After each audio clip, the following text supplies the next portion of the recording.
Olá, alunos! Sou a professora Daniela. Então vamos hoje a mais uma aula de História do 7º ano. O assunto de hoje, Roma Antiga. Então vamos usar o mapa aqui de Roma Antiga para nós termos uma ideia da dimensão deste império. Vamos começar observando a Península Itálica, que hoje é o país chamado Itália. Nós temos a capital Roma, que é a capital do Império Romano, e depois aqui nós temos todo o território aqui marcado com a cor violeta, na Europa, Ásia e norte da África.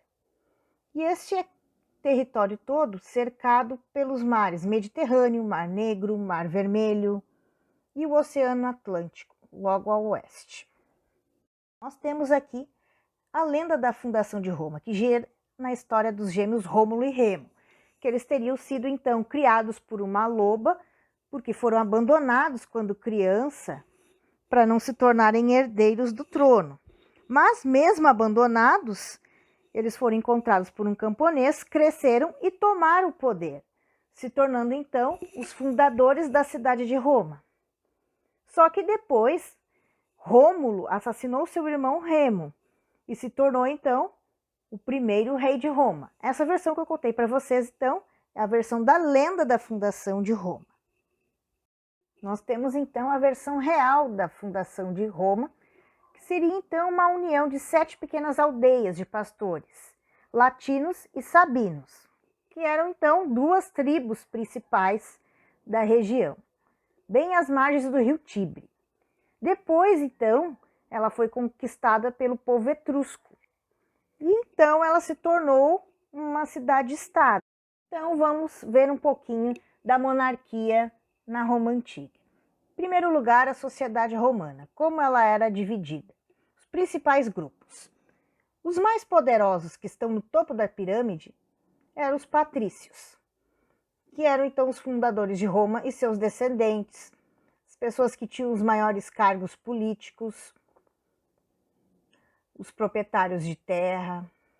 Depois nós temos os clientes, que eram dependentes dos patrícios ou agregados.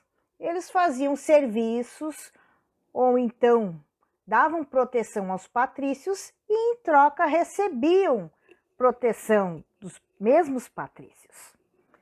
Depois nós temos os plebeus, que é a maior parte trabalhadora então desta sociedade. Então, comerciantes, agricultores, artesãos, diversos trabalhadores livres. Porém, temos que lembrar que eles tinham poucos direitos, ou melhor, eles não tinham direito nenhum. Foram conseguir alguns direitos depois, ao longo da história de Roma, que nós vamos ver a seguir. E, na base da pirâmide, os escravos, que também trabalhavam muito nessa época. Só que eles eram considerados escravos por questões de guerra. Então, acontecia uma guerra e eles eram presos e eram obrigados a trabalhar sem ganhar nada em troca.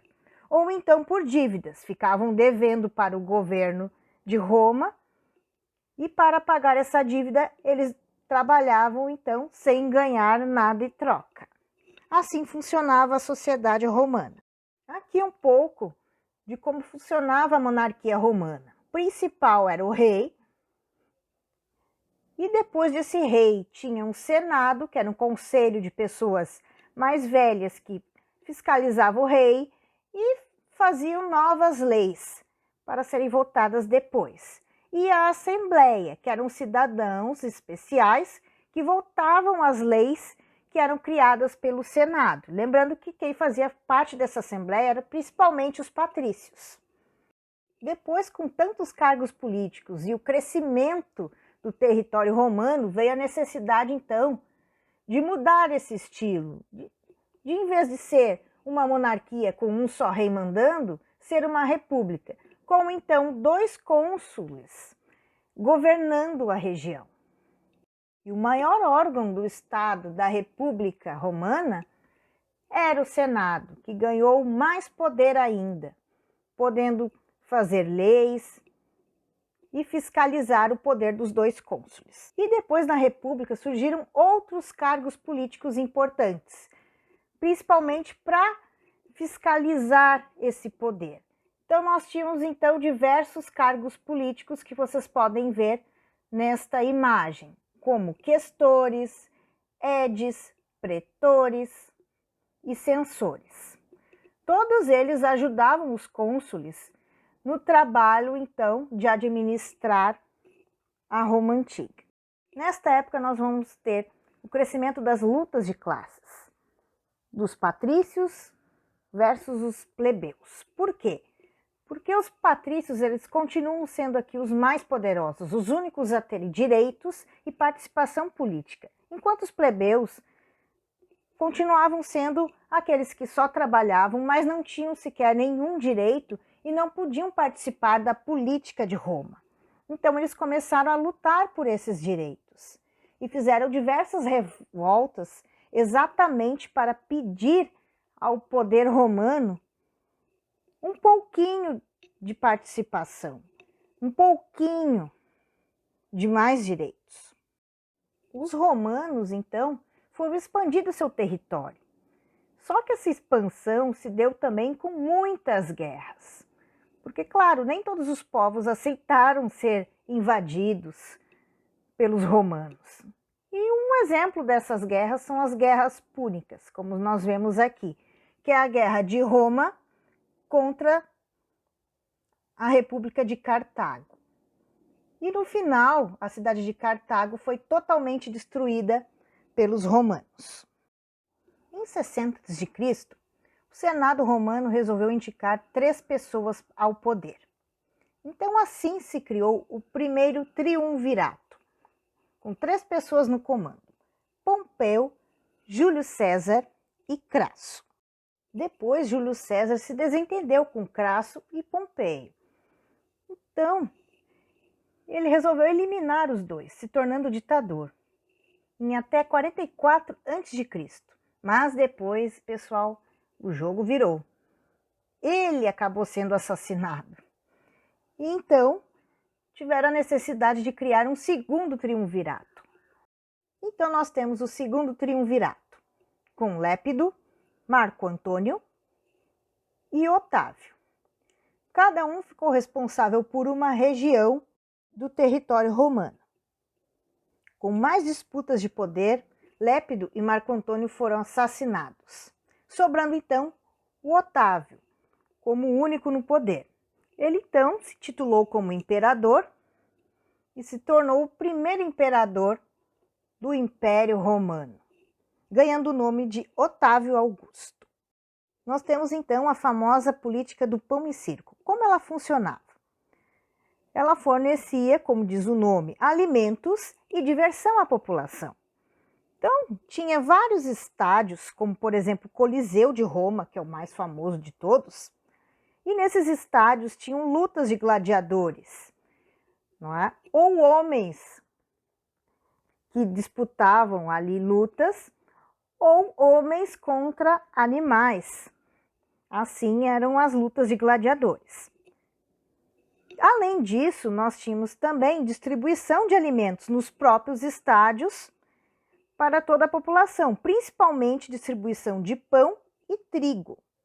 E nós tivemos outros imperadores famosos na época, como Tibério, Calígula, Nero, Tito, Trajano, Adriano e Marco Aurélio. Então nós vamos ver agora as características da decadência do Império Romano. Começando aqui falando sobre a questão da religião. No caso da religião, até o Império Romano, a religião deles era politeísta. Eles acreditavam em vários deuses.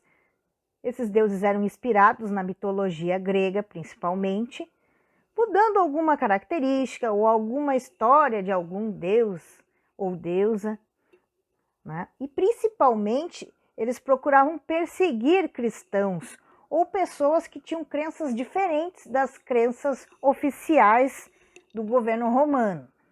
Então, quem não acreditavam nesses deuses romanos ou não acreditavam na crença de cada povo local do Império Romano era punido como acontecia com os cristãos, como nós estamos vendo na imagem aqui. Quem não seguia a crença era punido, preso ou até morto. E o cristianismo, no início, era visto como algo ruim e punido pelo governo romano. Mas depois, com o tempo, ele passou a ser aceito. Tanto que no ano de 380, ele passou a se tornar religião oficial do Império Romano. Em 395, nós temos então uma divisão desse Império Romano. Como o Império Romano começou a ter muitas brigas de poder e muitas dificuldades em administrar todo esse território grande, passou então a ser dividido em duas regiões. No caso aqui, cada herdeiro ficou com uma parte do Império Romano. O Honório ficou com o Império Romano do Ocidente, sendo que a capital é Roma, que nós temos aqui em laranja, e Arcádio ficou com o Império Romano do Oriente, da capital aqui, Constantinopla, que está no caso da cor violeta. Então, no ano de 476 d.C., nós temos então a queda do Império Romano do Ocidente. Então, quando um povo do norte da Europa, chamado de povo Érgo, invade a cidade de Roma, e no caso, acaba então com este grande Império Romano. Esta então é uma pequena aula sobre Roma Antiga. Agradeço a vocês a atenção e qualquer dúvida, entre em contato comigo ou então pelo meu site, certo? Um abraço a todos e cuide-se!